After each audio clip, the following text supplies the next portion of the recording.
En los últimos tiempos, ha surgido mucha información cruzada sobre la muerte de Yu Menglong. Junto a esto, muchos fans, admiradores e incluso personas que no lo conocían, pero se sensibilizaron con el caso. Hoy traemos más información, lamentablemente fuerte y triste. Durante años, Yu Menglong fue visto como un actor discreto, reservado y distante de los escándalos. Un nombre asociado a dramas románticos, personajes sensibles y una imagen cuidadosamente preservada por la industria. A pesar de que mucha información se ha cruzado, hoy sabemos que la muerte del actor no fue fácil y estuvo envuelta en mucho sufrimiento. Y hoy traemos una prueba más de ello con el informe de autopsia que jamás fue divulgado oficialmente. Según estas narrativas no confirmadas, documentos internos habrían sido analizados por personas vinculadas al caso antes de cualquier posicionamiento público. Y el contenido atribuido a este material comenzó a plantear interrogantes graves. La primera inconsistencia señalada fue simple pero perturbadora. El estado general del cuerpo no correspondería a una muerte inmediata o tranquila. Las descripciones hablaban de señales claras de que Yu Menglong habría pasado por un periodo de sufrimiento intenso antes del fin. Estos relatos indicaban que el cuerpo presentaba múltiples lesiones, incompatibles con un evento aislado. Marcas que sugerían contención física, como una mordaza para tapar la boca. Cuerdas atadas en las muñecas y piernas para evitar resistencia. Otro punto que impactó a quienes tuvieron contacto con esta información fue la mención a señales claras de agresiones repetidas, distribuidas en diferentes regiones del cuerpo, como marcas de mordidas en la región del abdomen y los muslos. Además, un mechón de cabello del actor estaba arrancado, como si alguien lo estuviera tirando durante algún tipo de abuso. Sus regiones íntimas estaban en situación precaria, en carne viva, como si hubiera sido forzado a actos sexuales por más de 5 hombres diferentes. El patrón planteaba una hipótesis inquietante. Yu Menglong aún estaría vivo mientras estos episodios ocurrían. Informaciones que dejan el corazón de cualquiera completamente destrozado. Al fin y al cabo, ¿quién podría realizar una atrocidad así con Yu Menglong, un artista que nunca vimos involucrado en ninguna polémica? Ninguna de estas alegaciones fue confirmada por las autoridades. Aún así, el simple hecho de que circulen de forma tan consistente encendió una alerta. El fragmento más sensible del supuesto informe hablaba de traumas en regiones extremadamente delicadas, lo que llevó a muchos a creer que el actor habría sido sometido a abusos severos. El lenguaje utilizado en estos relatos era técnico, frío, sin adjetivos, lo que, paradójicamente, lo hacía todo aún más perturbador. Pero el punto más oscuro de toda esta narrativa involucra la causa de la muerte. Según las versiones que circularon, esta no habría sido definida de forma concluyente. Las hipótesis variaban entre asfixia y falla respiratoria inducida por estrés extremo. En términos simples, el cuerpo habría colapsado tras un periodo prolongado de miedo, dolor y sufrimiento. Algunos relatos sugieren que Yu Menglong podría haber estado impedido de respirar libremente, ya sea por la contención de un paño o por una respuesta física involuntaria al pánico absoluto. En situaciones extremas, el propio organismo puede bloquear las vías aéreas como reacción al trauma. Es indignante pensar que un ser humano puede haber muerto literalmente de miedo y agonía, un mecanismo del cuerpo para que el sufrimiento cesara. Pero en mi opinión, aún más indignante es el encubrimiento y la no divulgación del caso. Nada de esto fue explicado al público. Ninguna rueda de prensa, ninguna aclaración técnica, ningún intento real de cerrar el asunto, ninguna declaración de la agencia que tanto se lucró con el artista. Y es precisamente este silencio lo que transformó el caso en algo mayor. Pocas horas después de que estos rumores cobraran fuerza, los contenidos empezaron a ser eliminados. Los vídeos desaparecieron, las cuentas fueron suspendidas, los términos relacionados con el nombre de Yu Menglong empezaron a ser filtrados. Para muchos, esto fue visto como una coincidencia, para otros, como control de daños. Aquí les pido que den like a este vídeo y a otros vídeos del canal.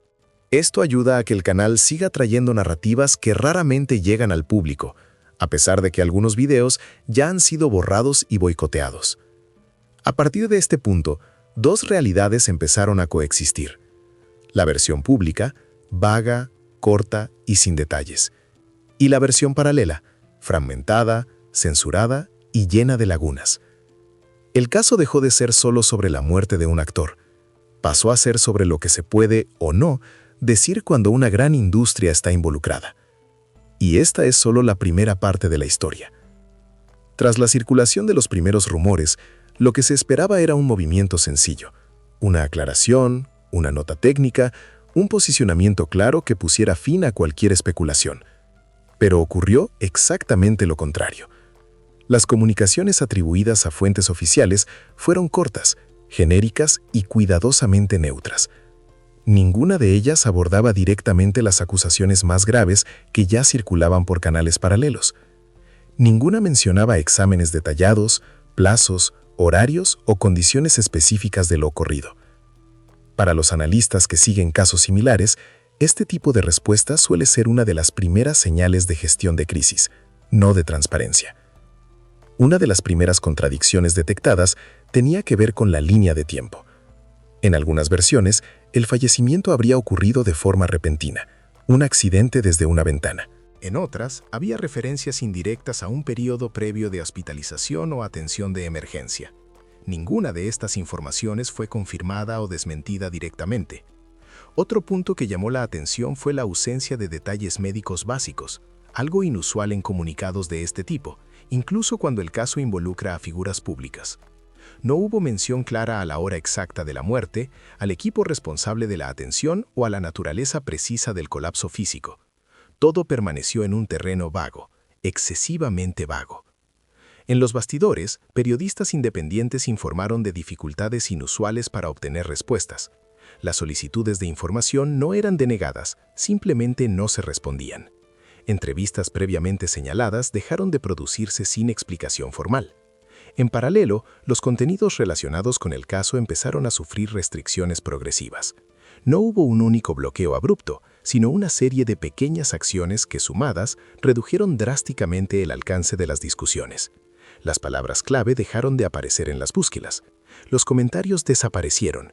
Los perfiles que insistían en el tema informaron de una caída repentina de la participación, engagement. Para muchos observadores, este patrón no es accidental, se conoce como borrado gradual, una estrategia que evita llamar la atención al tiempo que controla la narrativa. Otro elemento que despertó sospechas fue el comportamiento de las personas del círculo profesional de Yumen Long. Colegas cercanos, que antes interactuaban públicamente con frecuencia, pasaron a mantener un silencio absoluto. Ningún homenaje público prolongado, ningún recuerdo detallado, solo mensajes breves, genéricos y rápidamente eliminados. En casos comunes, la reacción suele ser la contraria. Cuando la pérdida es clara, el duelo es visible. Cuando hay silencio, suele haber cautela. Algunos relatos no confirmados indican que podrían estar en vigor cláusulas contractuales que limitan las declaraciones públicas y prohíben comentarios que se salgan de un texto previamente aprobado. Nada de esto se ha demostrado, pero la repetición de este patrón en otros casos de la industria hace que la hipótesis sea plausible dentro de la narrativa. Pero es aterrador que se impida la divulgación de información sobre la muerte de alguien por culpa de un contrato, un trozo de papel. Existe también una inconsistencia importante en relación con el lugar de los hechos finales. Versiones divergentes apuntan a lugares distintos, horarios incompatibles y desplazamientos que no encajan lógicamente en un único trayecto. Estas diferencias nunca fueron explicadas, y al ser cuestionadas en foros internacionales, las respuestas se limitaron a frases estándar sobre respeto a la privacidad y procesos internos en curso. Para quienes siguen la industria del entretenimiento asiático, este tipo de justificación resulta familiar. Aparece siempre que el control de la imagen se convierte en prioridad absoluta. Si te das cuenta de que cuantas más preguntas surgen, menos respuestas aparecen, deja tu comentario. Este tipo de discusión solo sigue existiendo cuando el público insiste. Con el paso de los días, el caso empezó a perder espacio en los medios de comunicación tradicionales, pero nunca desapareció por completo. Simplemente migró a entornos menos visibles, donde los relatos siguieron circulando de forma fragmentada. Fue en ese momento cuando surgieron referencias más claras a presiones internas, disputas contractuales y conflictos no resueltos.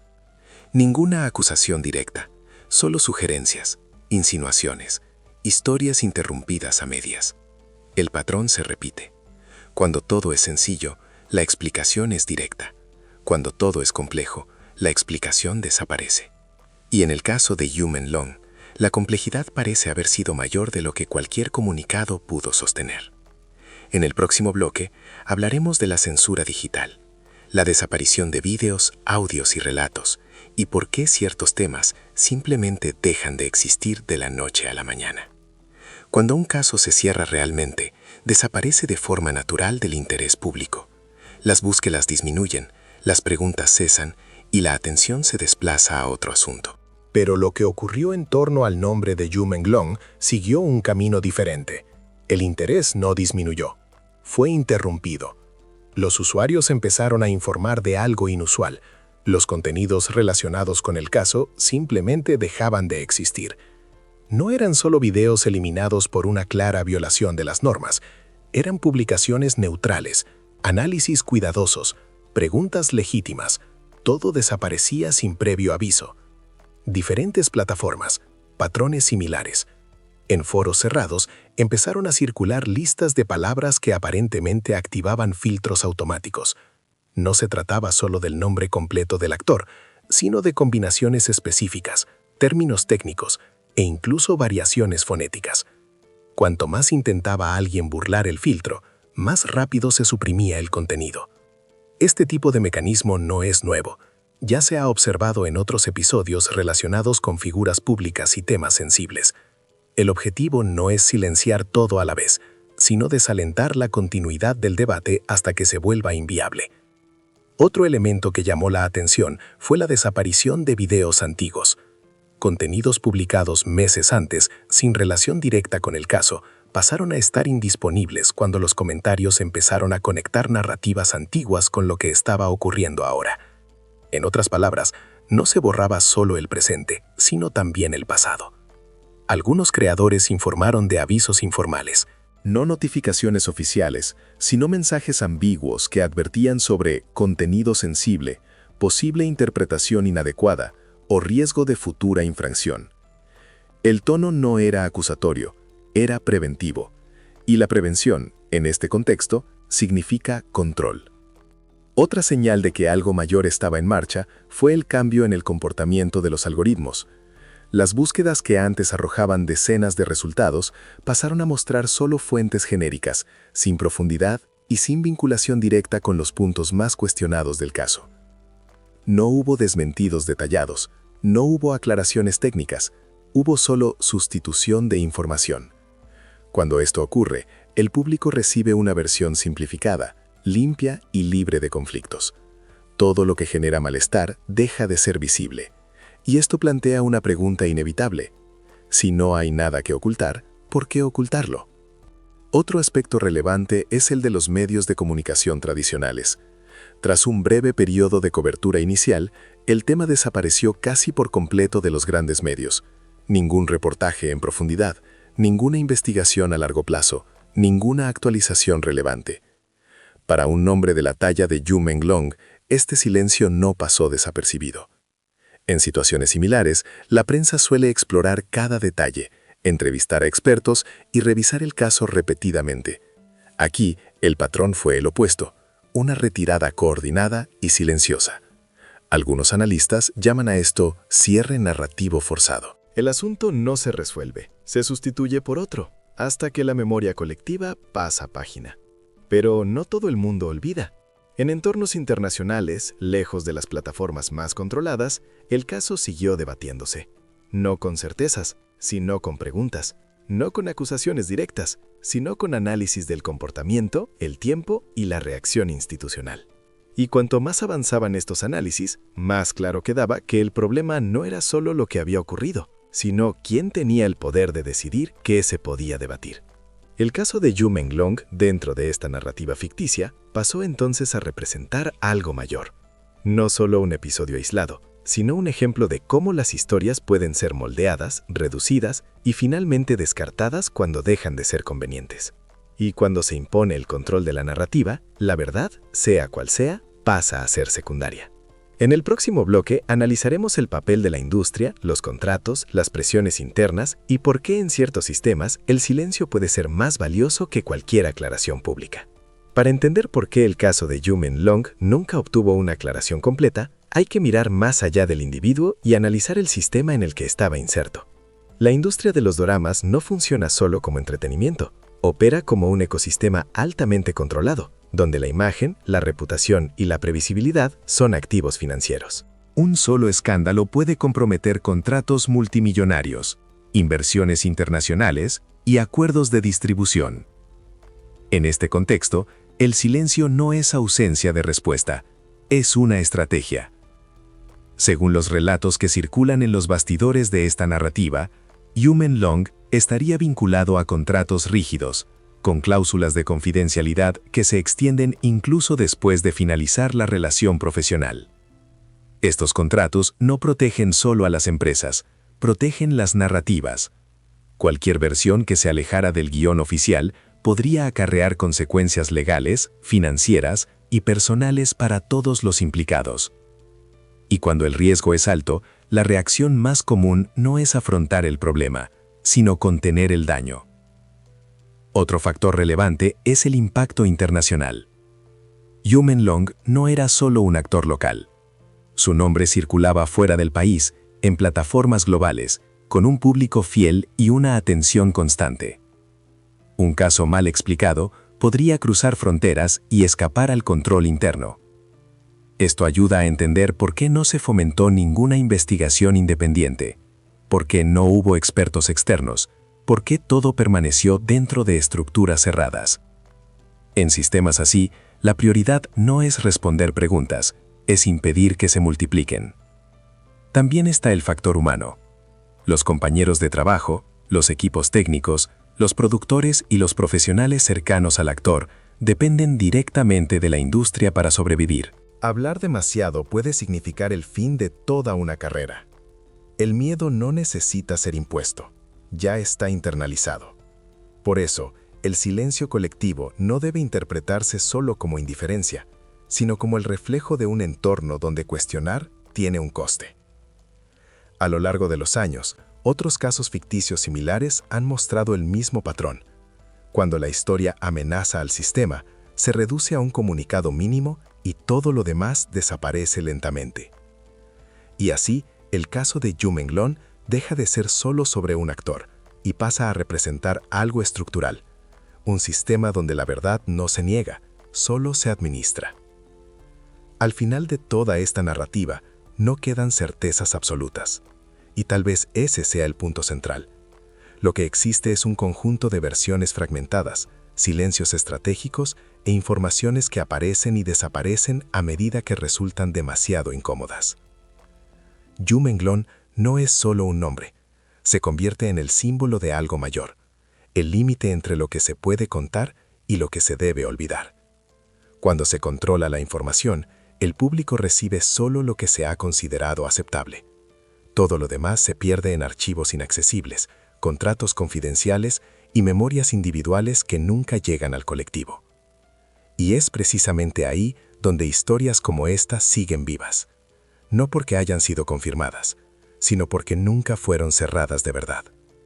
La ausencia de respuestas definitivas crea espacio para la especulación, la duda y la inquietud. Y en muchos casos, el silencio habla más alto que cualquier comunicado oficial. Tal vez nunca se sepa lo que ocurrió realmente. Tal vez la versión completa nunca salga a la luz. O tal vez simplemente no exista de forma organizada. Lo que queda es la reflexión. ¿Cuántas historias siguen este mismo camino? ¿Cuántas preguntas desaparecen antes incluso de ser formuladas? ¿Y cuántas verdades dejan de existir porque nunca tuvieron espacio para respirar? Aquí les pido de nuevo que se suscriban al canal, den a like y dejen su comentario, para que podamos seguir trayendo más información y para que nuestro material no sea borrado. El trabajo de traducir y encontrar el contenido original en chino es grande. El caso de Yumen Long no termina con una conclusión clara, termina con una advertencia. En ciertas industrias, el silencio no es vacío, es una construcción. Y cuando la historia se silencia, lo que queda no es la verdad, sino lo que nunca se pudo decir.